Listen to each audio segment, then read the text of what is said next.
We have here with us the writer and director, Miss Ina Sotirova, and the animation director, Mr. Kevin Jackson. Tell us about the film. What is the synopsis? So Agwe is a story of magical realism, and it's on a Caribbean island inhabited by the survivors of a slave shipwreck. Agwe is a young priestess who must overcome her insecurities and step into her power to potentially, hopefully, be able to save her people from impending danger. Okay, so what inspired such story? Well, obviously it has a lot of historical inspiration, if you can call it inspiration, or rather concerns. But it really, my family is very obsessed with African art. They spent quite a bit of time in Africa, so I have always been surrounded by that type of art and by the stories of African spirituality and African culture. Okay. So a lot of that comes from there. Okay, so that's good. So tell me, what's actually inspired the animation style that you've used? Okay, well, I'll start that one. Pretty much, we're looking to, because like she said, it's magical realism. We're looking to create something, really beautiful, enchanting, something that had never really been done in Jamaica before, and bringing forth a style that was, how can I say? Well, one, that fits the world that Ina wanted to create, and two, just to bring a heightened sense of beauty to the screen, especially animation-wise for Jamaica. So, how many animation style is there?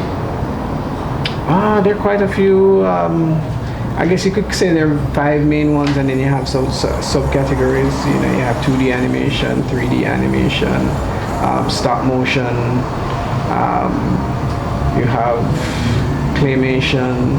A wide variety of them. For this particular production, we used 2D animation. And stop motion. Yeah, and stop motion. So we did some 2D cutout using Toon Boom.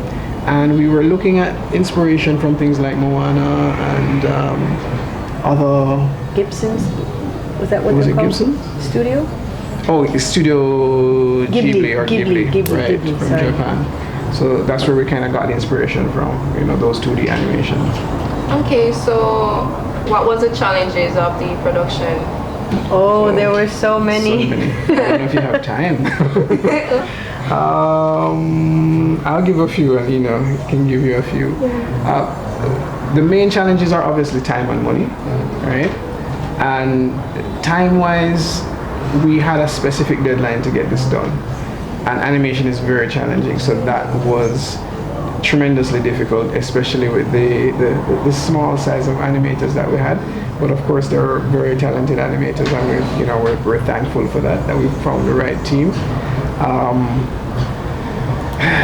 There were so many challenges. There were challenges of finding the right team on time, us actually running out of time at the venue, because we had gotten the Heart BTDI to sponsor us the venue where we were doing the animation, and we had the summer, but pretty much when the summer ended, we had to vacate those premises, and Ina here had to be running up and down from animator's house to animator's house with a hard drive at 3 in the morning to ensure we got all the files we needed. So that was really difficult, and she can tell you about the money challenges and more of the time challenges from her side of things. Well, I think even before getting to the production, so Agwe was one of the films in the JAFTA Propeller program of 2018, and JAFTA Propeller is designed for live action shorts. So their time frame and the budget that they finance is more geared towards that kind of filmmaking. Yeah. So from the get-go, we had the challenge of, we already had to start working on the pre-production before we even knew if we were getting the money or not. Right. And then, just to second some of what Kevin said, it was really difficult to find the right artist for the background design, because we were looking for something very specific that had this magical realism sort of feel, and it was very hard to find artists who can draw that kind of style. We ended up recruiting some students from the University of Technology who were just amazing at doing this particular kind of artwork. So we got lucky in the end, but it took more than a month to find them when we were already, having to start all the designs. Another really big challenge was where also at the beginning of the production or the pre-production, when we had already found a character designer who designed the character for Agwe, who I just was in love with his style. Unfortunately, he had to back out of the production because of health reasons. So it was, that set us behind a lot. And even though we found substitute character designers, I wonder what it would have looked like if we still had, the original designer on board. Also, in terms of the script, there were some challenges there too. So Agwe is actually it's envisioned as a feature film. So when the opportunity for JAFTA Propeller came about, I decided, well, why not start with the short and then move on to doing the feature. So in terms of that now, I originally was thinking of doing just the first act of the feature as the short. Now that would leave a lot of audiences unsatisfied, because it would just be reaching to the climax of the, or not to the climax, but to the conflict, building up to the conflict, and then all of a sudden it's, well, to be continued, and God knows who, because a feature animation, it requires a lot of money. So it might take, I don't know, might take 5 years, it might take the next 10 years to make the feature. So I had to think about how do I... In terms of, just to answer your question though, I remember the casting calls, and I think we did 3 in all. We had one major casting call in which, and the casting call is a very interesting animal, because the first day we auditioned so many people, like we were there for hours upon hours, till eventually we started saying, here, send them in 3 by 3 so that we can get through this night. And it's interesting because there's some people who on the first audition, you go, yeah, that's the person, or yeah, that person, I like that person's voice. And I distinctly remember one woman came in and she totally bombed. Like, she just came in and we were just like, yeah, okay, thanks, but no thanks. But she came back in and said she wanted to do it again, and when she came back in and did it again, she got a pass to the next round. Then we did a second round, and then it was almost like things just flipped on their head. It's like, who we liked before didn't perform as well this time, and then who didn't perform well last time performed really well. And when we narrowed it down, I remember who we chose for Agwe. During the first round, I don't think she got through, and then she was someone's wild card, and then she came back and she did like a really good job. Tony, I don't know if you remember that. Right. Oh yeah, Tony didn't. Yeah, she didn't do so well the first We almost didn't even call her back. Exactly, we almost didn't call her back. And the person who played Aya, I think we kind of liked her from the get-go. I don't remember what, but there was a lot of back and forth, and then I think the third time was just like, okay, these are the people we want to use. Let's just make sure. And then we had our crew. In fact, interestingly enough, there were supposed to be men in it, so there were men auditioning. Oh yes. And then during some script revisions, the men got chopped. So yeah. So who is some of the animators that you actually used? So our lead animator was Justin Hernandez. We also had Tanai Shackelford. There was Peter Ann Smith. And these were Shania and Tanai, sorry, and Justin, they were on board from the get-go, as in when we started getting animators. There was other people that came on board and dropped out, but later on we got Peter Ann Smith, then we got, very, very later on we got Roshane Jones and his brother Loshane. We got Shireen Peart, who came on board last minute. This was when we were crunched for time, and we had asked, like we put out a call asking for extra animators to come on board, and there was a guy from St. Mary, Gregory Harrison, and a visual effects guy. We had the two background artists from UTech. We had our prop designers from VTDI, who was like Sean Michael, and some other names that I'm just not remembering right now. We actually ended up having, all in all, about a 30 people team. I was looking for African or Afro-Caribbean names that would represent water, and I found Agwe, which is actually the Haitian god of the sea. It's a male god, but you know, I took that name and I made it female, and I really like short names too. So I was finding other things that were a lot longer, but I like short names. And I like names that end with like an open sound. So like Agwe, it's like expansive. It's like, you know, so that's where. So we'll be taking a break at this moment.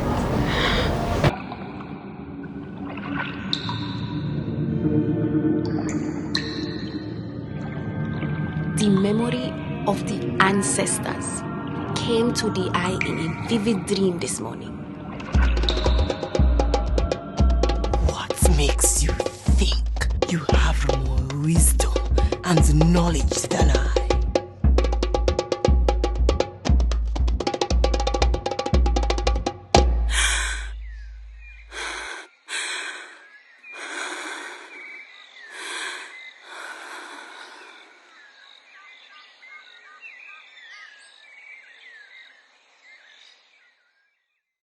So we're back with more of my show. So what type of film is it? Is it a drama or comedy? So it's a film of magical realism. I guess if you have to put it in a box, it would probably go into fantasy. So is there any more animation film that you guys are producing at the moment? Are writing for, even directing? Well, for me personally, I'm an animator by day, so I'm always working on something, mostly commercial stuff. Sometimes for the government or private sector, depending. But personally, I do have two projects working on. One's called Abiko and the Maroons, and the other one's called Melly and Deli, which is basically about a brother and sister who they live out in the countryside, and their everyday lives, is an adventure, learning something new about nature, about farming, and that sort of thing. And it has some little cultural additives to it. Okay. But in terms of Agwe, I know there's more in store for Agwe in the future. Well, as I mentioned before, Agwe is part of a feature film. So even though I'm not currently developing Agwe, it's definitely something in my long-term plans. What I am doing now is I'm writing a live-action family film as a stepping stone towards the feature animation. So hopefully I'd like to be producing that next year. I'm up for casting. I can audition. Sure. I would love to audition for that. That would be like so fun. Okay. So how and when did you guys start doing films? Want me to take it first, or you want to go first? All right, I'll take it first. So for me, I kind of came into film like a sort of roundabout way. I've always been interested in film. From I was a little kid, the two things that I loved to do a lot was, or three things that I like to do a lot was watch TV, draw, and tell stories. And somehow later on in life, I ended up doing computer science and becoming a programmer for like 15 or more years. And somewhere along the line, I think I was writing stories after when I just graduated from university. I was writing stories at my desk at my first job because for 2 weeks they had nothing to give me. They gave me this textbook to read. I read it off, and then I was sitting there waiting, and I started writing stories. And then when they eventually started giving me work to do, I was like, man, I'm in the middle of writing this story. And the story writing stuck with me. Eventually, I ended up meeting some filmmakers who needed some writers, and I was writing for them for a while. Nothing really came out of those writings, and I've been just writing, and eventually I was just like, look, I want to see these things made into something. Yeah. So I said, okay, I need to go and learn as much as I can about film. So I kind of set out meeting more people who were into film, YouTubing, learning as much as I could. I can't even remember when I did my first short film, but after I did my first short film, I was hooked. Like seeing something that I created actually manifest itself, I was like, yeah, this is what I should be doing with my life. Well, I also had a sort of roundabout way of getting here. I started out with photography, and I met my first mentor. He was a photojournalist, and he sort of inspired me to pursue journalism because I've always loved to write. So I figured, photography and journalism, I can combine the two and make that a living. And it would also allow me the freedom to be traveling, right? It's one of those jobs that you can actually live off of traveling. So that's what I was doing for a while. And then I went to graduate school for journalism, and that's when I realized that my visual storytelling skills, I guess, give me a much bigger advantage than my writing skills per se. So I started getting into documentaries and sort of fusing the writing with the visual element. So I was doing documentaries, and then I came to Jamaica, still considered myself very much a documentary filmmaker, and I was hired to teach at the UE Community Film Project, which I was at, yeah. So one of my proud teacher moments here.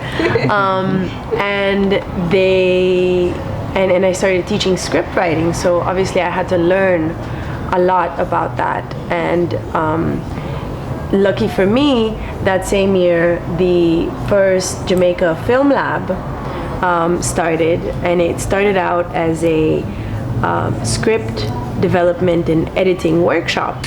So I said, oh, this would be perfect for for further development, so I can do right to my students. I never really saw myself as a script writer. I actually always thought that was my weakness, and I never thought that I could come up with something out of my imagination. I knew that I have a flair for storytelling, but it was more that I would see stories and then I would be able to, retell them on screen. But life just sort of brought me to Jamaica, said, here, learn how to write scripts, because I guess we all do have stories inside. And not only inside, I still get very much inspired by what's out there, and then create a different world out of it. Mm-hmm. And there was a bone of contention where that was concerned, so I ended up doing a shooting TV commercials course at UA. They have these summer courses, and that was a huge inspiration and confidence boost, because the instructor, his name is Raymond, his last name is escaping me now, but everybody calls him Bubbles. He gave me some of the greatest advice, and he actually was like, hey, your work is good, you should really keep this up. And Kimala Bennett was another mentor. Franklin Sanjus became another mentor. Like, basically, I've just adopted mentors along the way, since there was an absence of courses. I volunteered to work at film festivals. I volunteered to work on people's sets. So I was on music video sets, I was on commercial sets, sometimes for no pay. It was just there to just learn. Yeah. And the amount I learned and the connections that I made, I ended up working on the American Next Top Model set when they were here. And then that was like a leap in my learning curve, because seeing how people operate out here, it's a very relaxed environment. Yeah. Seeing how they operate at an international level is very militant, right? Very, very militant. Everybody's dead on time. Right. If you're a minute late, you could get fired easily, right? So that was kind of the school that taught me, reading books and always talking to my mentors. I've never stopped talking to my mentors. Animation-wise, literally it was a case where the government was trying to introduce animation to Jamaica through the Canadian High Commission. A company called Toon Boom came to Jamaica and was basically telling us all how easy it is to get into animation now, because once you have a computer you can do animation. And I thought, hey, I like to draw, I like to tell stories. Why not? I definitely advise people, if you can get into school, get into school. If you can't, then just shoot, write, shoot, edit. Yes, and Miss Ina? Taking as many opportunities as come along for workshops, for going to seminars, learning from other people, and mentors. Mentors are crucial. Yep. I think in any business or in any career, it's important to have them. But in film, and again having that community and being able to call upon, hey Kevin, can you read my script and tell me what you think? And that feedback is really, really crucial. So is there any schooling in Jamaica that actually teaches animations and filming at the moment? That There you guys is now. know about? There is now, right? Yeah, there is. So the CARIMAC has both an animation and a film production program, and both of them have graduated their first cohorts last year. They're supposed to be graduating another cohort this year. UTech has an animation program, and they don't have a film program, but they have a communication studies program that sees them creating a lot of video products with their assignments, whether documentaries or interview features. Enda Manley has an animation degree. Excelsior offers animation courses. Hart VTDI offers an animation associate degree. Hart Trust NTA offers certification in animation. And NCU again doesn't have a film program, but their communication studies program involves a lot of video production, and they have a film festival called the Lignum Vitae Film Festival, where they showcase a lot of their students' work, as well as other persons across the country, because it's open to everybody in the country. And of course, there is the UWI Community Film Project, which of course also has attached a festival called GATFest, which showcases again, national films and animation. So, yep, there's definitely schooling and places to showcase the work. Okay. How was the financing of the film, the animation film actually? How was the financing of it? Well, Agwe was one of the films that was selected for the JAFTA Propeller program. So it was mostly financed by the Chase Fund in association with JAMPRO. Yes. They provide a $500,000 grant, Jamaican dollars, of course, and that covered some of the expenses. As we mentioned before, animation is very expensive. That barely even covers a live action short, right? I know most of the JAFTA Propeller films have had to find additional financing or go into their pockets, which is what we did also with Agwe. We also had some in-kind sponsors.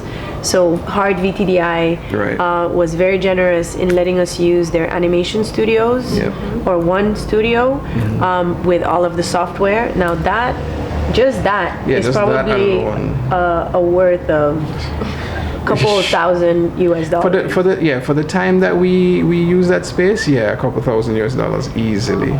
Easily.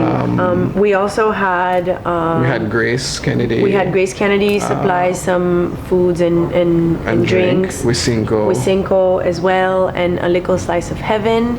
We also, as we mentioned before, we recorded all of the music. Original for the film. So Grafton Studios also very generously gave us a generous discount on the recording time that we used. I think once you have a good idea with a meaningful message, people are willing to come on board and support. And I think the example of Flight shows that even more so than Agwe, where once you have a good product and you want to represent Jamaica in a positive light, then it's you can find people to support that idea. Okay. So what kind of advice would you actually give a young filmmaker that actually wants to come into the film industry, and also how to help them financing the films or the animation that they would like to produce? Okay, so my advice number one is join JAFTA. Okay, so what did you guys use to actually motivate yourselves in order to actually finish films or even go into filming? Because filming is actually, it takes a lot of time at times. So I was asking, what exactly did you guys use to motivate yourselves in continuing filming? Because it doesn't. In general, not for the project, just in general. In general, because filming don't always work out when you just do your first or your second. So you make an excellent point, and the honest truth is like, all right, so I do filmmaking and animation, and a lot of times people coin me as an animator more because they see me animating more often than not. And the thing about animation is that I can work on animation when I'm at home or when I'm at a cafe or when I'm out. With a film production, I kind of have to, a lot of the times I have to wait on other people. You want to do a production, it's like, all right, we're going to do this in February. All right, great, yeah. And then February is coming around, it's like, hey, we didn't get the funding, we're going to have to push this back till whatever. And, it keeps getting pushed. Another big problem is collecting money from clients. They seem to kind of treat creatives a certain way. It's like you don't have a life or something, right? So it does get very hectic at times, and sometimes you do think to yourself, man, I need to find something else to do because this is not, paying often enough. But the passion, really and truly the passion for it, it energizes you. And a good idea excites you. So no matter how many times I say, maybe I need to find something else to do, it works every time. Once you hear a good project, you're going to want to be a part of it. Like, for example, Gabrielle Blackwood, she recently released this proof of concept for Kendall. And for those who don't know, Kendall is one of the world's most famous train crashes that happened in Jamaica. It was the second worst train crash at the time. And Gabrielle Blackwood was doing this story. And one day we were sitting at a table and she was like, hey, Kevin, can you do visual effects? And I'm like, well, I did some visual effects on Agwe. I'm a little comfortable with it, but it depends on what you want to get done. And she's like, oh, I need some fire and some explosions and stuff like that. And I was just like, you know what? Send me the file and let's work this out. And I can tell you, I was up like night after night struggling with this thing, but because the project was such a good project, I was just like, no, I have to finish this so that Gabriel can release this thing, because this thing is going to be amazing. And that keeps me in it. And it works because I do get animation jobs, regularly, for me to live properly. And those animation jobs tide me over until the next film is ready, and it keeps the creative juices flowing. I just get a thrill off of creating things. That's just me. So what motivates you? I think for me is I don't really see myself doing anything else now. It's and then on one hand, and on the other, you know, I've always had this drive of wanting to inspire people and wanting for people to see how beautiful life is, or how, you know, their own, to appreciate their own power, or to appreciate, you know, the cultural differences in the world and not be afraid of each other. So, and I guess I sort of believe that film is one of those most powerful mediums to get across messages in a way that gets to people's hearts.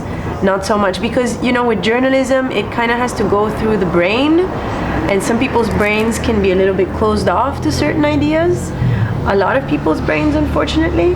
But the heart is one of those places where even if you have a lot of prejudice and a lot of other ideas, if you touch people's hearts, they're very likely to you know, click.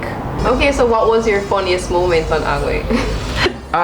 I'll tell you about what I consider some funny moments. So one funny moment was, I remember there was something Ina wanted, and we kept telling her, Ina, it doesn't look right. Ina, it doesn't look right. Ina, it doesn't look right. And she's like, no, I want her to do it. I want her to do it. I don't remember what it was. And then we said, okay, all right, Ina, go and act it out and show us exactly how you want her to do it. And we recorded her. And then we said, Ina, all right, come, look on it now. And then Ina goes, oh, yeah, all right, yeah, no matter with it. And we had a grand laugh because we were just like, we need to film her so she can see why it looks ridiculous. Yeah, no, she just took one look, was like, I'm a terrible actress. Oh, okay. I'm a terrible actress, though. Yeah. But we were under a lot of pressure. We had very little time, and in fact, we were running out of time, and we still didn't had like a scene and a half that weren't even started to be animating. So that's when we put out a call and we said we need as many animating hands on board as possible, and we had some people jump in for those last 2 weeks to help us out. And I think what was funny looking back was when we were coming down to the deadline, and we were just like, okay, well, we're gonna have to chop a lot of stuff. And she was watching us butcher her baby, and because we were running out of time, she knew she had to accept certain things, but she would we'd be like, all right, yeah, this scene has to go, and she'd be like, okay, yeah, and this needs to go, and then we would see her kind of walk off and then walk back like, and it was almost like she was just watching us rip her baby limb from limb, and she just had to sit and watch it. And when we were finished, we were like, okay, and she was just like, okay. But it wasn't funny then, but like looking back, it was just like, you know, she was just like a little girl watching us going, yeah, we're gonna give your dog away, hush, bye. Okay, so where can we actually go to watch your films or documentaries? Which social media, if you have any on social media at the moment? I do have social media, Nivek Pro Animations, and my website, nivekfilms.com. You can find all my work there. So, well, first of all, Agwe has an Instagram and a Facebook account. So that's Agwe, H-E-W-E, the movie, Agwe the movie. Please follow Agwe and her journey from here on forward. So any last comments? I would just say, you know, stick to what you believe in, you know, believe in yourself, believe in your projects. And step into your power. Yeah, step into your power. One of the things I always say is that listen to people's advice, but it doesn't mean you have to take their advice. Yeah, so that's the end of my show. We heard Miss Ina and Mr. Kevin Jackson. Bye.